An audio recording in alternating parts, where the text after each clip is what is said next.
अस्सलाम वालेकुम। आज मैं आपको इलेक्ट्रिकल कंडक्टिविटी बताऊंगा कि हाइड्रोपोनिक सिस्टम में या सॉइल में इलेक्ट्रिकल कंडक्टिविटी क्या होती है। और उससे पहले मैं बताने से पहले मेरी एक रिक्वेस्ट है आप लोगों से प्लीज़, क्योंकि अभी जितनी भी लास्ट एपिसोड्स हैं इसकी जो मैं last video hydroponic for beginners के हवाले से मैंने जो अपलोड किए हैं उसके पार्ट 1 और पार्ट 2, स्पेशली पार्ट 2 जो है TDS से रिलेटेड है, वो इस EC को देखने से पहले आप वो TDS का पार्ट जो आप ज़रूर देखें, क्योंकि वो जो है वो एक दूसरे से लिंक्ड है। अच्छा, दुनिया में कई तरीके से इलेक्ट्रिकल कंडक्टिविटी को नापा जाता है, उसके कई यूनिट्स हैं। काम सबका एक ही है, लेकिन जैसे कि मिसाल के तौर पे ये मिलीसीमेंस पर सेंटीमीटर, कहीं मिलीसीमेंस पर सेंटीमीटर से नोट किया जाता है इलेक्ट्रिकल कंडक्टिविटी को, कई माइक्रोसीमेंस पर सेंटीमीटर के हिसाब से उसको नोट किया जाता है, कई डेसीसीमेंस के हिसाब से जो कि इक्विवेलेंट है मिलीसीमेंस पर सेंटीमीटर के, और कहीं जो है कंडक्टिविटी फैक्टर देखा जाता है बेसिकली CF। तो ये भी मैं बताता हूँ कि आपको ये सब चीज़ें क्या है। तो जो पानी होता है, सादा पानी, जिसको आप डिस्टिल वाटर भी कह सकते हैं, प्लेन वाटर, जिसके अंदर कुछ भी नहीं होता, कोई मिनरल, कोई सॉल्ट, कुछ भी नहीं होता। हमारा जो टैप वाटर होता है, नलके का पानी हुआ या कोई फिल्टर वाटर होता है, जैसे कि कोलिगन हुआ, नेस्ले हुआ, एक्वाफिना हुआ, उन सब में कोई ना कोई मिनरल सॉल्ट्स डिज़ोल्व होते हैं। और जब भी हम कोई मीटर रीडिंग लेते हैं तो वो हमें EC भी दिखाता है और उसकी TDS भी दिखाता है, ठीक है। लेकिन जब आप डिस्टिल वाटर लेंगे तो उसके अंदर कोई भी प्लेन वाटर होता है ना, उसमें कुछ भी 000 आती है। वो क्यों? उसमें इलेक्ट्रिकल कंडक्टिविटी, प्लेन वाटर में, डिस्टिल वाटर में कभी भी इलेक्ट्रिकल कंडक्टिविटी जनरेट नहीं होती है, ठीक है। इलेक्ट्रिकल कंडक्टिविटी नहीं बनती। याद रखें, इलेक्ट्रिकल कंडक्टिविटी सिर्फ और सिर्फ उसी सूरत में जनरेट हो सकती है, कंडक्ट हो सकती है, जब पानी में कोई सॉल्ट हो, ठीक है। कोई फर्टिलाइजर हो, कोई सॉल्ट हो, कोई मिनरल हो। तो उससे क्या होता है कि जब पानी में हम कोई सॉल्ट डालते हैं, बेसिकली आयंस के तौर पे, आयंस होते हैं वो। अब मैं ज़्यादा आपको नीटी ग्रिटी में नहीं जाऊंगा कि इलेक्ट्रॉन क्या होते हैं, प्रोटॉन क्या होते हैं, आयंस क्या होते हैं। तो मैं सिर्फ अभी आपको थोड़ा थोड़ा ऊपर से, सिर्फ एक समझ लें आप, ऊपर से थोड़ा थोड़ा मैं आपको बताऊंगा, ज़्यादा डिटेल में नहीं जाऊंगा, आपको कंफ्यूज नहीं करूंगा, कि ताकि आपको आगे आपको कैटायंस और एनायंस के बारे में ज़रूर आएगा, उसकी जो भी होगा उसको फिर मैं आपको डिटेल में बताऊंगा। लेकिन अभी मैं आपको कंफ्यूज नहीं करना चाह रहा हूँ, क्योंकि ये बेसिक है बिल्कुल। तो इलेक्ट्रिकल कंडक्टिविटी को आप आसान अल्फाज में समझें कि किसी भी पानी में सलाहियत, नमक की जो सलाहियत है कंडक्टिविटी पैदा करने की, उसको हम इलेक्ट्रिकल कंडक्टिविटी कहते हैं, ठीक है। अब इसका तरीक़ाकार क्या होता है, इसमें देख रहे हैं ये TDS और EC मीटर है, और इसमें देख रहे हैं दो, अगर आपको नज़र आए मेरे ख्याल में, ये देख रहे हैं दो इलेक्ट्रोड्स हैं इसमें लगे हुए, ठीक है। तो बेसिकली इसका फंक्शन क्या होता है, EC का, ये किस तरह से नापा जाता है, जब हम इसमें डालते हैं तो पानी में, तो वो क्या करता है कि एक जगह से दूसरी जगह पानी को, करंट को, जो इलेक्ट्रिकल कंडक्टिविटी पैदा जो होती है उसको वो रिकॉर्ड करता है और उसको फिर ये डिजिटल मीटर में इसमें शो करता है। अच्छा, इससे क्या होता है, इससे पता ये चलता है कि हमारे सॉल्यूशन में कितना स्ट्रांग है, कितनी इसकी नमकियात है, और इससे हम जो है अपने फर्टिलाइज़र को, अपने न्यूट्रिएंट फीड को बैलेंस कर सकते हैं, बैलेंस करते हैं बेसिकली, ठीक है। मैंने आपको पिछली TDS वाली एपिसोड में जो हाइड्रोपोनिक फॉर बिगिनर्स थी, उसमें मैंने इसके बारे में बताया था, TDS के बारे में, और ये भी मैंने बताया था कि हम TDS को इग्नोर करते हैं, PPM को इग्नोर करते हैं, बल्कि हम EC को फोकस करते हैं। और उसकी वजह भी मैंने बताई थी कि उसकी वजह क्यों है, क्योंकि दो उसमें मोस्टली है, तो तीन उसके क्या कहते हैं स्केल, कैलिब्रेशन स्केल 3 किस्म के होते हैं, लेकिन मोस्टली 500 और 700 कैलिब्रेशन स्केल से वो मुख्तलिफ मीटर्स जो हैं यूज़ किए जाते हैं, कैलिब्रेट हुए हुए होते हैं। तो इसलिए रीडिंग हमें एग्जैक्ट सेम नहीं मिलती, तो इसलिए हम फोकस करते हैं EC पे। तो EC से ये होता है, जितने प्रोफेशनल ग्रोवर्स हैं वो भी EC को ही चेक करते हैं, और EC से ही जो है अपने न्यूट्रिएंट को बैलेंस करते हैं और उसको कम ज़्यादा करते हैं उसके हिसाब से। अब इसके मुख्तलिफ नापने के तरीके हैं, बहुत जगह, हर कंट्री में बहुत सारे जो हैं वो कोई मिलीसीमेंस पर सेंटीमीटर के हिसाब से नापता है, कोई माइक्रो सीमेंस पर सेंटीमीटर के हिसाब से नापता है, कोई डेसी सीमेंस स्लैश मीटर के हिसाब से नापता है, ठीक है, जो कि इक्विवेलेंट है मिली सीमेंस पर सेंटीमीटर। अच्छा, अब हम लोग क्या देख रहे हैं, जो हमारा मीटर है वो किस तरह से शो करता है, देख रहे हैं आप, ये इसके अंदर शिफ्ट का बटन है, अगर आप देख रहे हैं ये शिफ्ट से मैं प्रेस करता हूं तो ये अभी ईसी दिखा रहा है, देख रहे हैं, इलेक्ट्रिकल कंडक्टिविटी टॉप में लिखा हुआ है ईसी, और यहाँ ये दिखा रहा है माइक्रो सीमेंस पर सेंटीमीटर, ठीक है। अब ये 10010 इसलिए दिखा रहा है कि थोड़ा बहुत गीला है, मैंने अभी यूज़ किया था तो इस वजह से थोड़ा सा गीलापन की वजह से थोड़ा सा आ रहा है। अब मैं इसको चेंज करता हूँ, शिफ्ट दबाता हूँ तो वो TDS पे आ जाता है, समझ रहे हैं, TDS और PPM शो करेगा, देख रहे हैं, PPM शो कर रहा है 005 और इसका दिखा रहा है 30 डिग्री सेल्सियस, अभी रूम टेम्परेचर का बता रहा है क्योंकि अभी तो हवा में ही है, थोड़ा बहुत पानी लगा हुआ है तो इसलिए उसकी भी टेम्परेचर दिखा रहा है। अच्छा, अब हम EC चेक करते हैं। बेसिकली ये मेरा फर्टिलाइज़र है, पानी है, फर्टिलाइज़र डाला हुआ है, बहुत ज़्यादा डुबोते नहीं है, सिर्फ इलेक्ट्रोड्स जो हैं इसके 2 उसको डुबो के रखें। ये देखें, एक्सक्यूज़ मी, ये बता रहा है 2 3। अच्छा, इसमें होल्ड बटन भी होता है कि आप उसको जब आप डालें तो उसको जब स्टेबल हो जाए तो होल्ड बटन दबा के बाहर निकाल लें। इससे होता है कि मीटर जो है रीडिंग जो है आपकी एक जगह स्टक हो जाती है और आप इजीली इसको नोट डाउन कर सकते हैं। अच्छा, अभी दिखा रहा है 2310, इट मीन्स क्या है, ये हमें दिखा रहा है माइक्रो सीमेंस में, और हमारे पास जो भी वैल्यूज़ हम जो रेफर करते हैं वो मिली सीमेंस पे होते हैं। वो मिली सीमेंस में रेंज होती है 1 से लेके 3 तक। मोस्टली जितने भी वेजिटेबल्स हैं मोस्टली वो उनकी रेंज वो होती है 1 से लेके 3 तक, ठीक है। आगे वेरिएशन तो बहुत है, मतलब उसकी आप अगर हमारी वेबसाइट है pakistanhydroponics.com, उस पर जाएंगे तो हर वेजिटेबल की pH, EC और CF कंडक्टिविटी फैक्टर की रेंज वहाँ डिफाइन है, तो आप देखेंगे तो आपको पता चल जाएगा, ठीक है। अच्छा, अब मैं आपको बताता हूँ, ये है बेसिकली माइक्रो सीमेंस, ठीक है, ये इसका म्यू का साइन देख रहे हैं आप, इट मीन्स के माइक्रो सीमेंस में रीडिंग दे रहा है ये TDS। हर TDS माइक्रो सीमेंस में नहीं देता, बहुत से TDS मिली सीमेंस में भी देते हैं, बहुत से डेसी सीमेंस में भी देते हैं, बहुत से CF भी दिखाते हैं, कंडक्टिविटी फैक्टर। ब्लू लैब का मैंने आपको जैसे बताया था ना, उसमें तीनों चीज़ें होती हैं।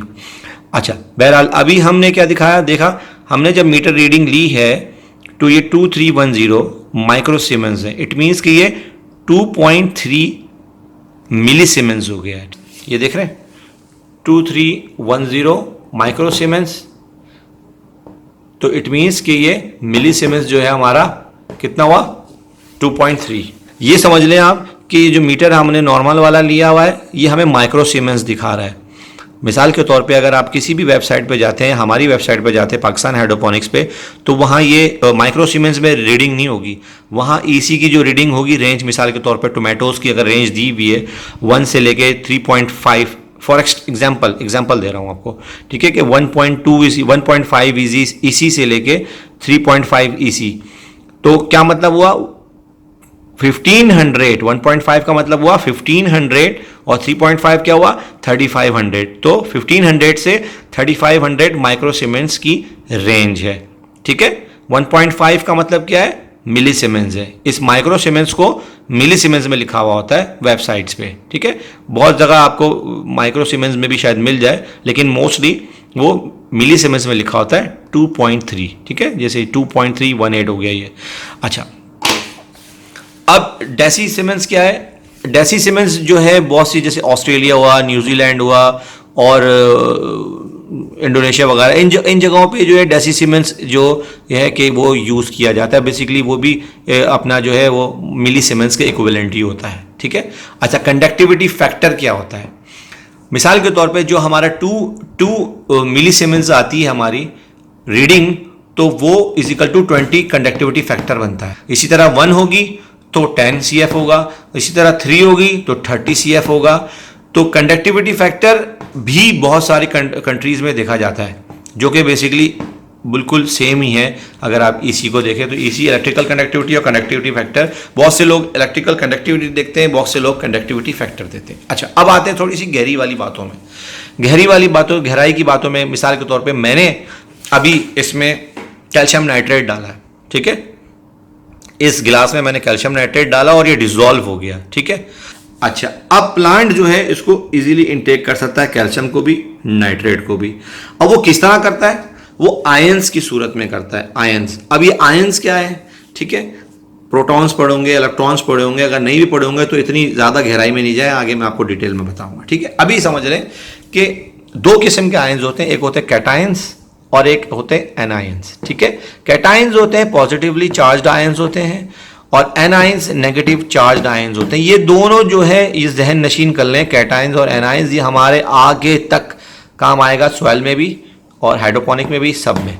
ठीक है, अच्छा, पॉजिटिव नेगेटिव आपको पता है एक दूसरे में हमेशा अट्रैक्ट करते हैं, ईच अदर, एक दूसरे को अट्रैक्ट करते हैं। अभी इसकी मैं बहुत जो है ज़बरदस्त मिसाल देता हूँ आपको अभी आगे, पहले आपको ये समझा लो। ठीक है, कैटायंस हो गया, एनायंस हो गया, पॉजिटिव चार्ज हो गया। अब पोटेशियम नाइट्रेट था तो जब पानी में डाला तो पोटेशियम अलग हो गया, नाइट्रेट अलग हो गया। पोटेशियम क्या है? कैटायन है, देख रहे हैं प्लस का साइन लगा हुआ है। नाइट्रेट क्या है? एनाइन है। ये दोनों अलग अलग हो गए। ठीक है, अब प्लांट्स इनको इनटेक करने के काबिल हो गया, ये एनाइंस की सूरत में और कैटाइन की सूरत में। ठीक है, अच्छा, ये ज़रूर समझिएगा कैटाइंस और एनाइंस। ठीक है, बहुत सारी लंबी लिस्ट है कैटाइंस की, जैसे कि मिसाल के सोडियम भी कैटाइन है, पोटेशियम भी हो गया, कैल्शियम भी हो गया। ठीक है, इसी तरह एनाइंस की भी लंबी लिस्ट है। अभी मैं उस चक्कर में नहीं जा रहा हूँ, उस डिटेल में नहीं जा रहा हूँ, आगे हम पढ़ेंगे। अच्छा, अब जिस तरह मैंने कैल्शियम नाइट्रेट अभी इस पानी में डाला है तो कैल्शियम अलग कैटाइन है, नाइट्रेट एनाइन है। ठीक है, दोनों जब मिलते हैं तो क्या बनता है? कैल्शियम नाइट्रेट बनता है। तो अब ये कैल्शियम उठाएगा, नाइट्रेट उठाएगा प्लांट इस पानी के थ्रू। ठीक है, अच्छा, अब इस नाइट्रेट को, कैल्शियम नाइट्रेट और पॉजिटिव कैटाइन, सॉरी कैटाइन, और इस कैटाइन और एनाइंस, ये बेसिकली चार्ज और नेगेटिव चार्ज, पॉजिटिव चार्ज और नेगेटिव चार्ज जब पानी में डिसॉल्व होते हैं तो इलेक्ट्रिकल कंडक्टिविटी पैदा होती है। कोई भी सॉल्ट, ज़रूरी नहीं है कैल्शियम नाइट्रेट हो, पोटेशियम नाइट्रेट हो, आप कुछ भी डाल दें, कोई भी सॉल्ट, कोई भी फर्टिलाइजर आप डालेंगे तो इलेक्ट्रिकल कंडक्टिविटी बढ़ती है। ठीक है, ईसी बढ़ती है, ताकत बताते हैं, उसकी स्ट्रेंथ बताते हैं, उस पानी में कितनी स्ट्रेंथ है। ठीक है, जस्ट लाइक टीडीएस, टीडीएस हम बताते हैं तो उसमें टीडीएस को क्या होता है कि हमें पता चलता है कितना सॉल्ट है। लेकिन वही बात इसी में भी यही है कि ये तो बता देगा कि इसमें कितनी इलेक्ट्रिकल कंडक्टिविटी है, कितनी स्ट्रेंथ है सॉल्ट्स की, कितनी ताकत है सॉल्ट्स की, कितनी तादाद में है सॉल्ट्स इसमें, लेकिन ये नहीं बताएगा कि आया कैल्शियम कितना है, नाइट्रेट कितना है, फास्फोरस कितना है, पोटेशियम कितना है, नाइट्रोजन कितना है, बोरॉन कितना है। कोई भी एलिमेंट नहीं बता सकता अनलेस कि हम इसको लेबोरेटरी एनालिसिस ना करवाएं। बिल्कुल सेम वही कहानी है जैसे टीडीएस की होती है। टीडीएस में भी हमें पीपीएम टीडीएस बता देगा, टोटल डिजॉल्व सॉलिड्स बता देगा, फॉर इंस्टेंस ये 2000 टीडीएस है या 3000 टीडीएस है, लेकिन हमें वो नहीं बताएगा कि आया इस टीडीएस में कैल्शियम कितना है, मैग्नीशियम कितना है, सब चीज़ें कितनी हैं, जब तक कि हम इसको लेबोरेटरी एनालिसिस ना कराएं। देखिए, मैं इसको डीप में, इन डेप्थ, बहुत ज़्यादा डेप्थ में जाके नहीं पढ़ाना चाह रहा हूँ अभी, क्योंकि मैं नहीं चाह रहा हूँ कि आप कन्फ्यूजन का शिकार हो। बस अभी ये समझें कि कैटायंस और एनायंस ये दो आयंस होते हैं जो फर्टिलाइजर्स के अंदर, सिंपल मैं आपको बिल्कुल बहुत आसान करके बता रहा हूँ कि हर किसी फर्टिलाइजर के अंदर कैटायंस और एनायंस हैं। मिसाल के तौर पे नाइट्रोजन हुआ, फास्फोरस हुआ, पोटेशियम हुआ, कोई भी है, कोई भी चीज़, पोटेशियम नाइट्रेट हो गया, कंपाउंड फर्टिलाइजर है हमारा, पोटेशियम नाइट्रेट कंपाउंड फर्टिलाइजर है, कैल्शियम नाइट्रेट भी कंपाउंड फर्टिलाइजर है। ठीक है, हम डालते हैं उसमें तो ये कैटायंस और एनायंस ये एक्टिव होते हैं और फिर कैटायंस और एनायन की सूरत में हमें प्लांट जो है वो इनटेक करता है, एब्जॉर्ब करता है उसको रूट्स के थ्रू। ठीक है, यहाँ तक समझ लें, इससे ज़्यादा नहीं समझना है। ये समझना है ईसी हमारी इलेक्ट्रिकल कंडक्टिविटी है, उसमें स्ट्रेंथ बताता है, हम इसको ईसी को किस तरह से रेगुलेट करते हैं, कम ज़्यादा करते हैं, ये आगे बताऊंगा। टीडीएस को किस तरह करते हैं ये अगली नेक्स्ट एपिसोड में बताऊंगा। उम्मीद है आपको समझ में आया होगा, और अगर नहीं समझ में आया कैटायंस एनायंस स्पेशली, तो इसमें आपको टेंशन लेने की ज़रूरत नहीं है, आगे मैं आपको डिटेल में समझाऊंगा। अभी सिर्फ ऊपर से समझा रहा हूँ। ये समझे कि electrical conductivity is a strength of water.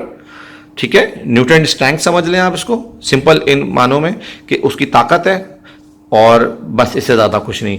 और ये इसके डिफरेंट क्या कहते हैं मेजरिंग यूनिट्स हैं। और हमारे यहाँ जो अभी हमारा जो गरीब जिसको कहते हैं कि छोटा जो सस्ता वाला जो मीटर होता है, इसमें हम माइक्रो सीमेंस में हमें मीटर की रीडिंग मिलती है, इसीलिए वो थाउजेंड्स में आ रही होती है। ठीक है, 3000 इलेक्ट्रिकल कंडक्टिविटी आई माइक्रोसीमेंस की, तो वो बेसिकली 3 मिलीसीमेंस है। ठीक है, इसको याद रखिएगा। उम्मीद है आपको समझ में आया होगा। नहीं समझ में आया हो तो प्लीज़ पूरी कंप्लीट वीडियो देखने के बाद मुझसे ज़रूर सवाल कीजिएगा। अपना ख्याल रखिएगा, अपने प्लांट्स का भी। अल्लाह हाफिज़, स्टे ब्लेस्ड।